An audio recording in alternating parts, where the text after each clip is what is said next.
Today I talk about and teach you how to use the iOS 6 feature Do Not Disturb.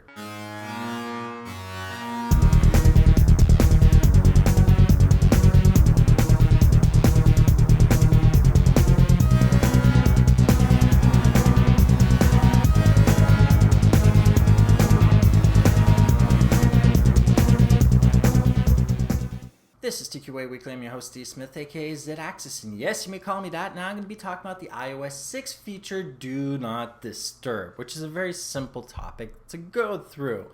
For the show notes, go to tqaweekly.com/SE3EP03. Now, of course, in order to take advantage of this feature, you need to have either an iPhone 3GS, iPhone 4, iPhone 4S, or iPhone 5. You also need to have either the Delta update or the full update from iTunes of iOS 6 already installed. And in order to access the feature, you have to go through the settings menu, so that gear icon. And of course, it's very simple to spot since it's on the first page. Just turn it on.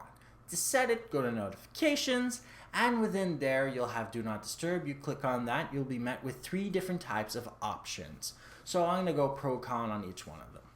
First, you got the schedule. Now, it's a little backwards for some of you. You have to remember that this is not the time of which you want people to call you. It's the time you don't want them to call you. So let's say bedtime. If you go to bed at 9 p.m., wake up at 6 a.m., you would set it in that way. Start time, 9 p.m., end time, 6 a.m. So once we got the fact that that's the order you get it, now you need to remember another thing.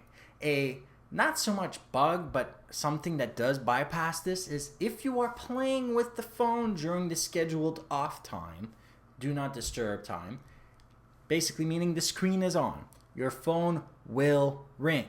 However, if the phone screen is off, it will not ring, it will not buzz, it won't have a notification, it won't even turn the screen on. An absolute plus for anybody who does not want to be disturbed while they're sleeping, most notably me. Now, the second feature, there's an automatic con right in there. It is allow calls from, and you can set everyone, no one, favorites, or groups. So let's talk about everyone.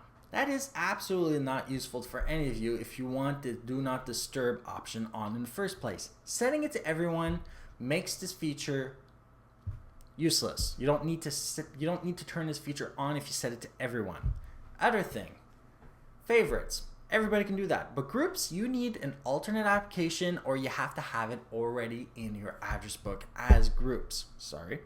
If you don't have groups and you don't use an on-computer application to basically manage your contacts, go into the App Store and get yourself an application that does create groups. That way you can do this. You can set all types of groups. Family, friends, those that can annoy you or those that can't annoy you. Basically, that's what you can do. And of course, you could always just set it to no one. So, how do you deal with phone calls from people that are emergencies if you do set allow calls from no one? Well, here's a bonus. The last feature is repeated calls. So one day somebody's going to use their phone for their credit card bills and the company's going to figure this out. But until then, all you have to do is tell your friends or family if it's an absolute emergency and you really need to get me on the phone, call my phone twice within 3 minutes. End of story. That's how that application feature works. The last one is the simplest to understand. It's either on or off, and when it's on, if somebody calls you within 3 minutes from the same phone number, of course, it will ring the second time. Not the first time, but the second time. So if you got a business emergency and you tell your boss, you really need me on the phone, call me twice within 3 minutes from the same phone, then it will ring. A very simple feature for a simple device. Anybody can figure this one out. And, of course, next week I'll be talking about OpenVPN. I was told by one of my listeners that there are some shoddy, maybe incomplete, not as good instructionals about it, and I will try my absolute best, but what I'll do is I'll install it. I'll research it, and I'll do my best at giving you an even better experience on what OpenVPN is. Remember to like this episode if you're interested in this topic, to share if you think anybody else could benefit from this topic, or subscribe if you wish to learn more. For the show notes of this episode and for more information on how to subscribe to the show, subscribe to the newsletters, or participate by submitting your questions, comments, suggestions, and or stories, head over to TQAweekly.com. If you're interested in subscribing by iTunes, all you need to do is type technology questions answered, and you'll be met with 3 options: 720p, the standard MP4, or the MP3, which you could listen to while you drive to work.